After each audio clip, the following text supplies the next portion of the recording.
Assalamualaikum warahmatullahi wabarakatuh. Hai sahabat militer, ada kabar gembira nih untuk sahabat militer yang bercita-cita ingin menjadi seorang prajurit TNI Angkatan Darat.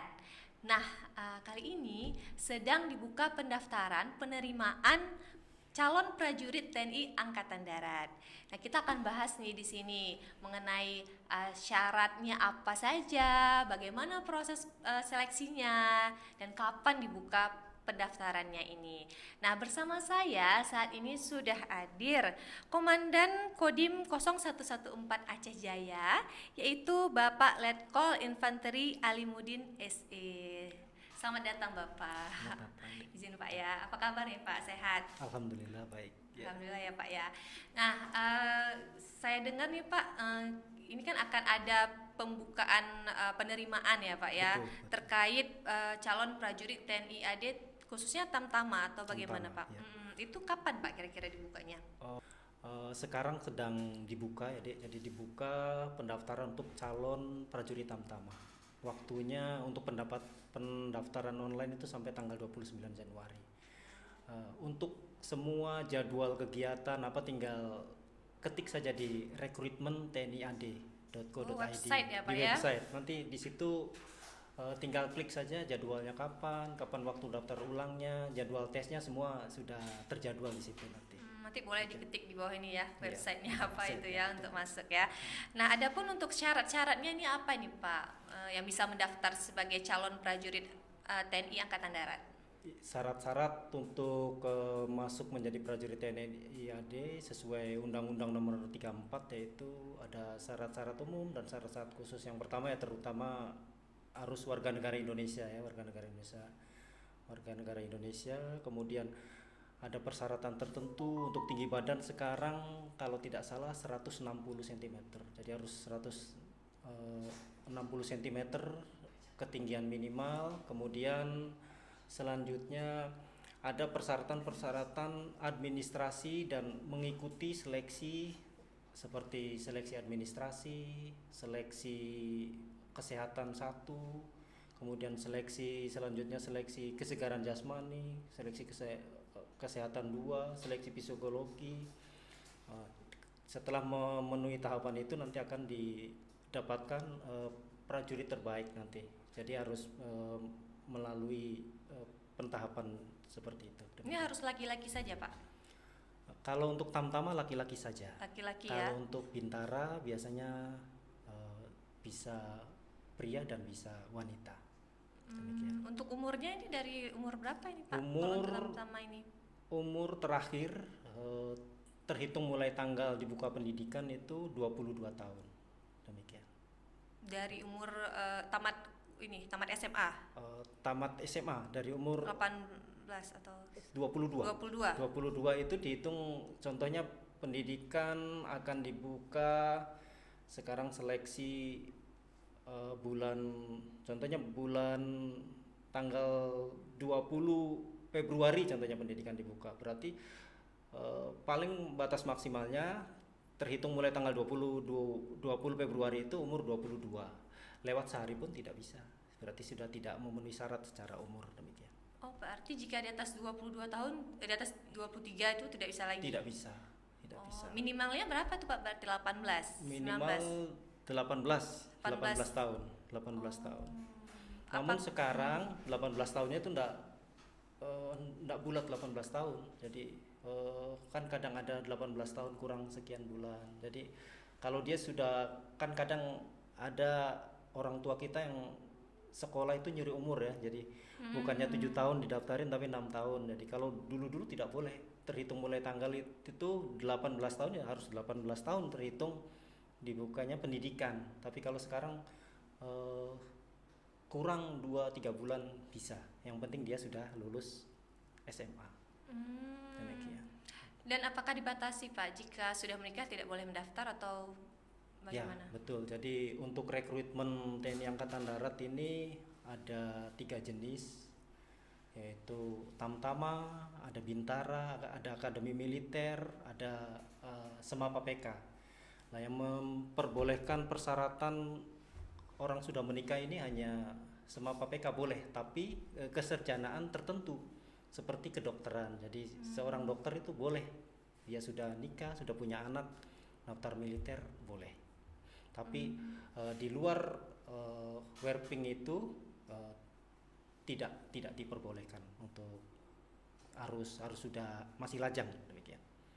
Berarti kalau dokter boleh ya Pak ya? Kalau Itu dokter sampai, boleh. pernah saya dengar juga itu sampai umur 40 katanya kok dokter ya Pak, itu benar? Kalau dokter tidak 40 juga.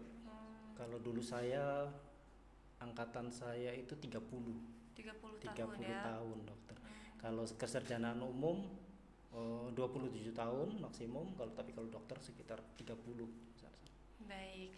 Nah, terkait penerimaan tamtama ini Pak ya, ini apa nih Pak tahapan-tahapan proses seleksinya ini Pak?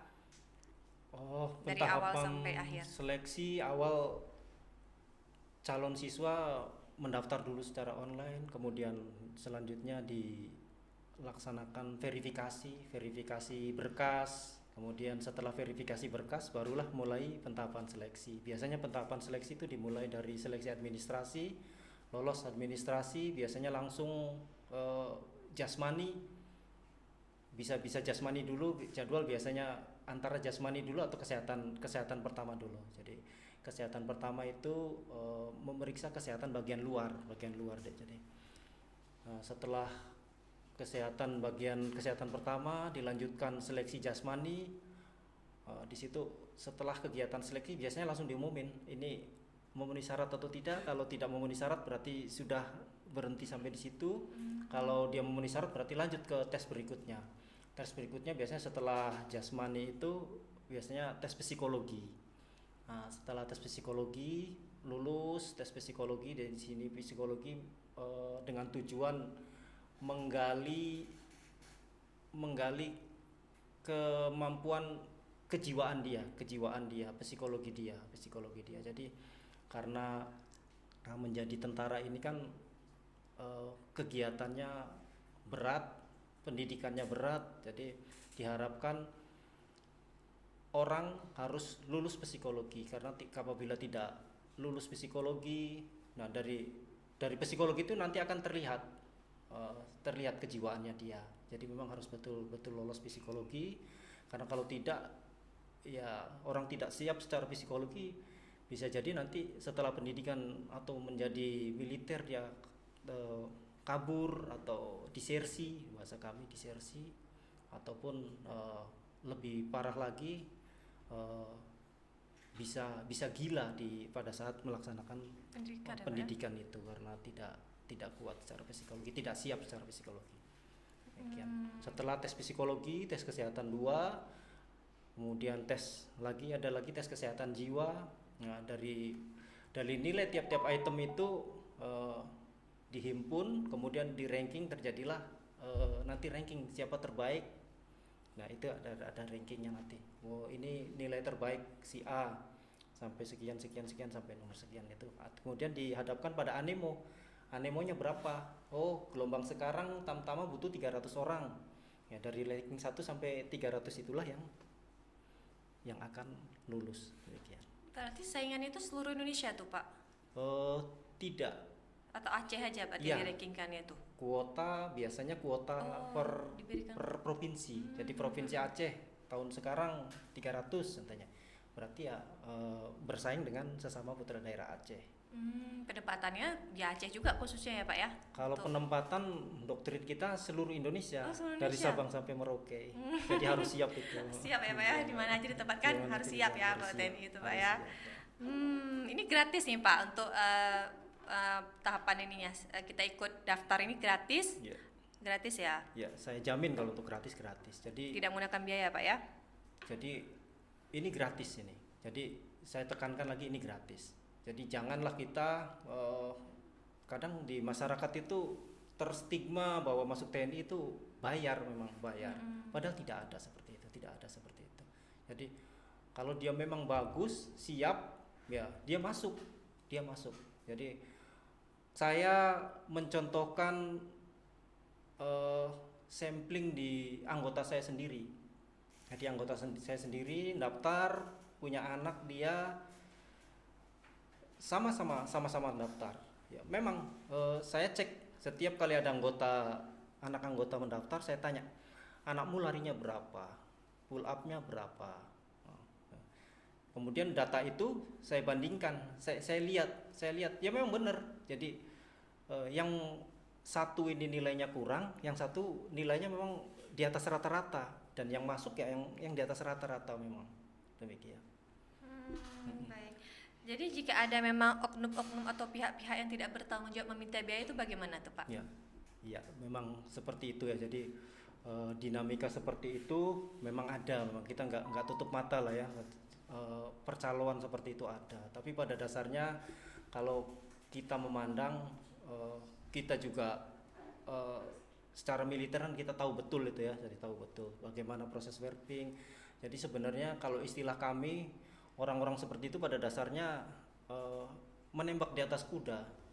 Jadi menembak di atas kuda, mau diurus mungkin tidak, dengan kemampuan dia untuk meluluskan orang itu mungkin tidak ada, tapi sudah gambling saja dengan janji-janji manisnya, nanti saya dengan uang sekian saya bisa meluluskan, padahal diurus pun tidak. Jadi nembak di atas kuda, kalau kena, kalau pas anak itu lulus ya dia dapat untung, kalau enggak ya saya juga enggak berbuat apa-apa kan dia. Jadi seperti itu. Jadi pada dasarnya tidak. Warping sekarang sudah demikian bagus, demikian terbuka. Kemudian kita kan tahu bersama, apabila terjadi kecurangan kan sekarang media sosial sudah demikian terbukanya. Jadi pimpinan kami sudah luar biasa bagus dan terbuka untuk pelaksanaan warping ini. Demikian. Baik, boleh cerita sedikit nih Pak, berdasarkan pengalaman Bapak ya tentunya. Sebenarnya apa saja yang perlu disiapkan oleh pemuda Aceh Jaya ini agar bisa lolos nih dalam seleksi menjadi prajurit TNI Angkatan Darat? Betul. Jadi selain latihan fisik ya Pak tentunya ya. Latihan fisik. Jadi pengalaman saya memang dunia sudah berubah sekarang. Kita bersyukur kebijakan Pangdam Iskandar Muda ini kami anggap luar biasa. Jadi kebijakan Pangdam mewajibkan kita satuan teritorial itu membina putra daerah. Dan tugasmu kau bina berapa orang yang berminat menjadi militer, kamu bina dari mulai jasnya, psikologinya kamu bina. Itu kami anggap itu kebijakan yang luar biasa. Itu kebijakan yang memberikan kesempatan yang sama kepada putra daerah di tempat kita yang terpencil ini dengan orang-orang yang di kota. Karena dunia sekarang sudah berubah. Berubahnya begini, dulu kalau saya daftar, waktu saya tahun 2002 itu daftar militer ya orang kampung ya tarung sama orang-orang kampung, sama-sama orang kampung. Jadi tidak ada lagi. Kalau sekarang banyak lembaga-lembaga atau bimbel prajas itu. Jadi menyiapkan para calon-calon militer. Jadi betul-betul dikumpulkan prajas itu jadi pelatihan kayak jasmani, akademik, psikologi, itu dilatih secara khusus ya. Kalau tidak ada kebijakan Bapak Panglima ini, tentu kita yang di daerah ini kalah jauh karena mereka sudah disiapkan, sudah dibimbelkan dari mulai tes kesehatan pun mereka jauh-jauh hari itu sudah diperiksa kesehatan diperiksa secara menyeluruh, kemudian kurangnya apa, kurang varises amandel apa, segera diobati. Jadi sudah dipersiapkan betul. Nah ini untungnya Bapak Panglima mengeluarkan kebijakan seperti ini. Jadi bagi kami itu memberikan angka kesempatan yang sama bagi putra daerah yang terpencil. Kemudian kami pun sudah menyelenggarakan itu pembinaan jasmani di pelaksanaan Bintara tahun 2024 kemarin.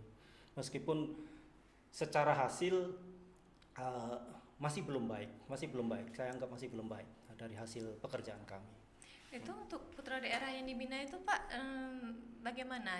Apakah kita yang cari atau datang sendiri atau bagaimana itu Pak? Jadi prosesnya saya memerintahkan para danramil. Jadi pertama danramil suruh kampanye kreatif di sekolah-sekolah. Datanglah kamu ke sekolah-sekolah, silakan daftar TNI itu seperti ini loh gitu. Jadi diberikan gambaran. Jadi jangan ada lagi stigma harus bayar, harus apa, tidak ada. Pertama kampanye kreatif dulu, setelah ada animo yang masuk, ditampunglah. Contohnya Koramil Jaya 9 orang, dikumpulkanlah satu tempat, kemudian kami buat jadwal. Jadi dibuat jadwal tiap hari lari seperti ini, tiap hari pembinaan lari, kemudian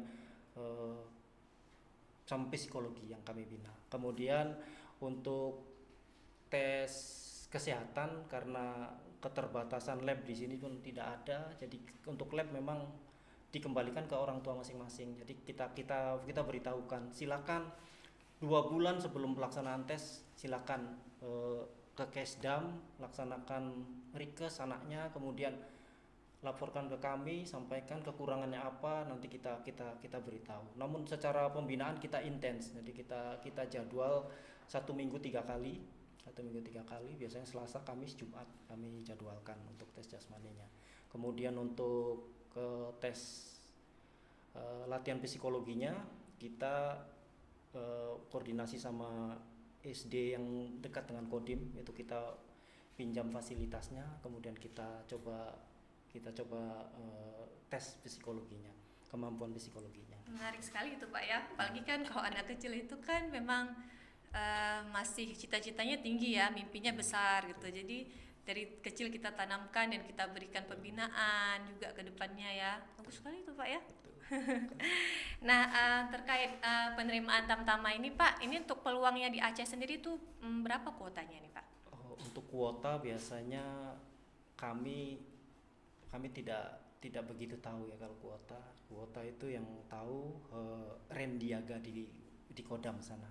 Jadi rencana penyediaan tenaga, jadi Pak Bandia Rendiaga yang merupakan pembantu dari Aspes itu yang tahu kuotanya berapa. Dari Mabesat turun kuotanya, oh Aceh tahun ini sekian berapa, mereka yang tahu. Tapi kami pastikan bahwa untuk tahun ini rencana Angkatan Darat akan membuat 100 batalion baru.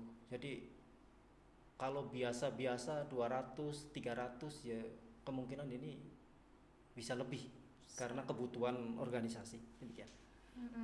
Tapi kalau untuk Aceh Jaya ini Pak, apakah minat putra daerahnya udah bagus nih Pak atau iya, bagaimana? Ya, untuk Aceh Jaya kemarin memang masih agak kurang ya. Jadi ya. Bintara saja kemarin itu yang saya latih 29 orang. Kemudian dari 29 orang itu memang saya jadi yang saya sampaikan tadi, hasilnya kurang maksimal, belum maksimal. Jadi kita bina jasmaninya, kita awali dari data awal. Oh, dari 29 itu deh yang saya tes jasmani pertama, yang lulus cuma 3, yang memenuhi syarat cuma 3. Kemudian kita bina 2 bulan ya. Saya bersyukur saya pernah bertugas di Secapade. Jadi Secapade itu pembina atletik, jadi di mana di situ pelatih atletik nasional tuh kumpul di situ. Jadi mengenai pembinaan jasmani itu saya ya agak mengerti lah. Jadi dimulai dari latihan jasmani itu dimulai dari endurance, daya tahan. Jadi orang kalau daya tahannya sudah 45 menit baru bisa digenjot latihan interval, sprint. Nah, kemudian kendala saya setelah 2 bulan itu aneh. Jadi normalnya orang dibina 2 bulan itu peningkatnya signifikan, apalagi seumuran 18 sampai 22 itu napasnya napas kuda semua itu. Nah, jadi peningkatannya harusnya signifikan, harusnya seluruhnya tuh bisa minimal lulus minimal lah dari angka jasmani itu. Tapi kita melihat bahwa padahal di awal pembinaan itu kita buka YouTube, kan katanya generasi sekarang kan lebih familiar pakai YouTube. Jadi cara melatih atletik itu saya putarlah video-videonya Agus Prayogo, bagaimana latihan angling itu, langkah itu seperti apa. Nah, jadi saya putar seperti itu, saya ikuti. Nah, tapi setelah 2 bulan saya bina itu, dari 3 yang lulus itu hanya sekitar 10 yang lulus. Jadi 19 orang itu masih dengan nilai yang di bawah passing grade. Nah, jadi saya curiga. jadi stigma yang Adek bilang tadi, stigma bahwa masuk TNI bayar itu melekat di otaknya dia, melekat di otaknya dia. Jadi karena latihan jasmani ini sehebat apapun pelatih yang melatihkan, tapi kalau kemauan dari diri kita itu nggak ada, tidak akan jalan, tidak akan menaik secara signifikan. Jadi saya curiga bahwa stigma masuk TNI bayar itu melekat di diri dia. Alah, latihan begini ujungnya kalau mungkin orang tua saya ada yang ngurusnya, ketemu calonnya, kemudian pastilah saya bisa masuk. Nah, jadi ini yang perlu kita jelaskan ke masyarakat, utamanya putra-putra Aceh Jaya yang ingin menjadi prajurit, ya, bahwa tidak ada. Itu saya sampling saja kemarin yang secaba, ada anggota saya 3 mendaftar, ya 2 memang karena nilai passing grade, nilainya memang di bawah. Kemudian yang satu memang satu lulus dan lulus itu lulus murni. Kita sebagai komandan satuannya kan ya fair-fairan aja, tahulah manuvernya. Kalau dia kemakan calo kan dia mungkin sudah kerasa krusuk tuh. Mau pengumuman pasti dia, komandan izin saya ngajukan BSI nih. Nah, itu sudah harus patut saya curigai. Nah, gerakan Bapak ini tidak ada sama sekali, tidak ada. Dan saya tanya, tidak ada komandan, tidak ada. Nah, jadi sampai merinding. Memang benar-benar tidak ada. Jadi sudah demikian bagus sekarang. Ya. Jadi mindsetnya dulu nih harus dirubah ya. Iya, mindset bahwa sebenarnya gratis, tidak dipungut biaya apapun dalam penerimaan prajurit TNI Angkatan Darat ini. Betul. Nah, ada harapan apa nih Pak? Apakah terhadap pemuda-pemuda Aceh Jaya ini dalam penerimaan prajurit ini? Ya, jadi pertama evaluasi kemarin, jadi jasmani itu mungkin ya itu jadi evaluasi kami, mungkin pembinaan kami belum bagus sekali. Nanti diharapkan nanti ke depan lebih bagus lagi. Kemudian ya itu yang saya curigai, stigma bahwa masuk TNI bayar itu melekat. Tapi yang mendasar lagi, pada saat saya bina psikologinya itu memang agak tertinggal.